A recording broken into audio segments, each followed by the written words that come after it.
যে সে প্রতারণা নয়, শহরের ক্যান্সার বিশেষজ্ঞের নাম করে আর্থিক প্রতারণা, না অন্য কোনো প্রতারণা নয়, নিজে নকল চিকিৎসক সেজে প্রতারণা।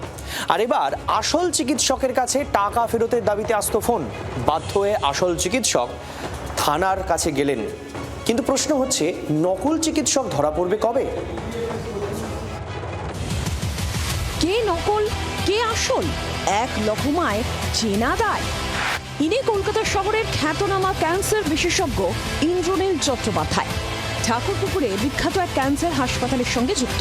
চিকিৎসকের অভিযোগ, তার মতো হুবহু দেখতে এক ব্যক্তি তার সঙ্গে বিভিন্ন পরিচিতের থেকে টাকা তুলছে। চিকিৎসক ইন্দ্রনীল চট্টোপাধ্যায়ের সত্যি সত্যি টাকা দরকার ভেবে তারাও ধার দিচ্ছেন। অঙ্কোলজিস্ট হিসেবে শহরে তার রীতিমতো নাম ডাক রয়েছে। তিনি ইন্দ্রনীল চ্যাটার্জি ঠাকুরপুকুর সরোজগুপ্ত ক্যান্সার হাসপাতালের সঙ্গে যুক্ত। এছাড়াও তার একাধিক চেম্বার রয়েছে, যেখানে প্রতিদিন সকাল থেকে রাত পর্যন্ত রোগীর ভিড় লেগে থাকে। এই অবস্থায় এক অদ্ভুত সমস্যায় পড়েছেন খ্যাতনামা এই চিকিৎসক। যে সমস্যার সমাধান এখনো পর্যন্ত পুলিশ করতে পারেনি, তারই নাম ভাঙিয়ে তারই মতো দেখতে একজন ব্যক্তি শহর জুড়ে দাপিয়ে বেড়াচ্ছে, একাধিক লোকের কাছ থেকে টাকা নিচ্ছে এবং ফেরত দেওয়ার ক্ষেত্রে ব্যবহার করছে তার নম্বর। আর একজন ডাক্তারবাবু আসছেন, মানুষের মধ্যে এখনও সেই মনুষ্যত্বটা রয়েছে কলকাতার, তারা কিন্তু টাকাটা দিয়ে দিচ্ছে, পরে সেই নাম্বারে ডায়াল করে দেখছে পাওয়া যাচ্ছে না, আমাকে সোশ্যাল মিডিয়ায় খুঁজে বার করে তারা আমাকে চার্জ করছে বা আমার ওপর কমপ্লেন করছে। এটা 2 মাস ধরে এটা হয়েছে। কে ভুয়ো ব্যক্তি? একাধিক সিসিটিভি স্ক্রিনশট এই মুহূর্তে সংগ্রহ করেছেন চিকিৎসক ইন্দ্রনীল চট্টোপাধ্যায়।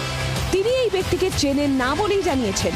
তবে যেভাবে এই ব্যক্তি প্রতারণা করছেন, তাতে তার রোগীদের মধ্যে কেউ হলেও হতে পারে বলে মনে করছেন চিকিৎসক ইন্দ্রনীল চট্টোপাধ্যায়।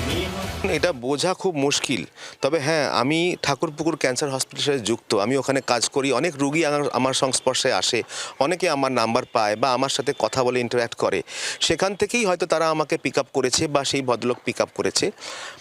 কোনো এজেন্ডা থাকতে পারে, কোনো পার্সোনাল এজেন্ডা থাকতে পারে, সেটা আমি জানি না, কিন্তু কারণ যে টাকার অ্যামাউন্টটা নিয়েছে সে অত্যন্ত নেগলিজিবল, 1000, 2000, 3000।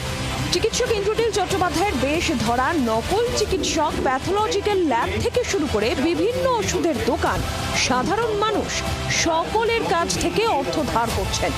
নরেন্দ্রপুর থানায় ইতিমধ্যে অভিযোগ দায়ের করেছেন চিকিৎসক ইন্দ্রনীল চট্টোপাধ্যায়।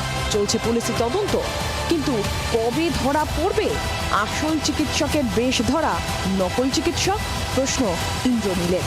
কলকাতা শহরের বুকে কোনো চিকিৎসকের এইভাবে প্রতারিত হওয়ার ঘটনা খুব একটা ঘটে না।